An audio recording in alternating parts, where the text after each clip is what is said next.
I first noticed her struggling with the box on a Tuesday afternoon. I was carrying a stack of things down the neighbor's narrow hallway, heavy lamps, a basket of linens, when I heard the faint groan of effort from the courtyard. She was crouched over a large cardboard box, one hand on her knee, the other trying to stabilize the load. The corner had crumpled slightly, threatening to spill its contents. There was a quiet dignity in the way she moved, a focus I could feel even from a distance. I hesitated for a second. "What do you say?" Then instinct kicked in. "Want a hand?" I asked.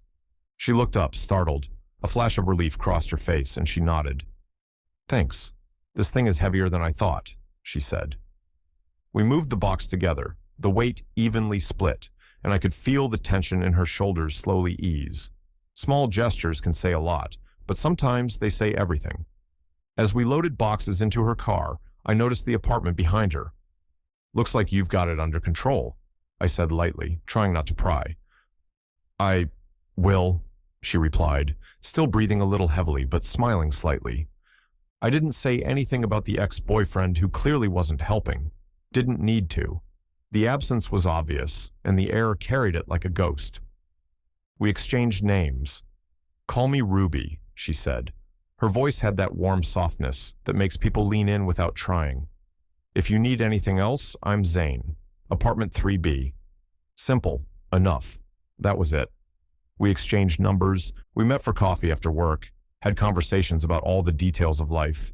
She told me about her ex-boyfriend, the work she put into the relationship that was never returned or appreciated. I listened. I asked questions, enough to show interest without being invasive. I offered stories of my own, small and mundane. The rhythm felt natural, mutual. And then, without thinking, I realized I liked her, really liked her.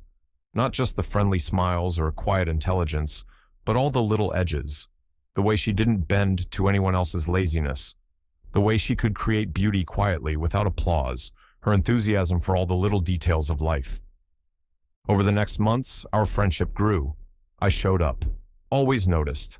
I remembered what she liked, what she hated, how she folded letters, how she brewed her tea. She responded in kind. She noticed when I was tired, when I had a long day, when I was just craving a small laugh. When we finally became a couple, it wasn't fireworks or drama. It was the quiet realization that we fit, that for once, someone met effort with effort, that care was reciprocated naturally, instinctively. By next Valentines, the memory of the previous year's disaster wasn't distant. It was fuel. I wanted to honor her patience, her quiet love for small details, the way she invested herself even when others didn't. Breakfast in bed, tea, fresh croissants, a small notebook with a few handwritten thoughts about why she was appreciated.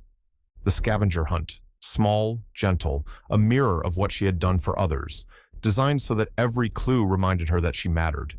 A playlist of songs that reminded me of our early conversations. Dinner at a tiny local bistro she had once mentioned in passing, quiet music, dim lighting, no pressure, no games, just us. She cried, just once. I held her hand across the table. "You deserve it," I said, "every bit of it." Later, when we walked home, she leaned into me. "This is perfect," she said softly. "I learned from you," I replied. "You taught me what it looks like when someone truly notices." I realized something important that night. Love isn't measured in grand gestures alone. It's measured in presence, in remembering, in doing the work that feels invisible until someone notices. And with her, I had the privilege of noticing everything,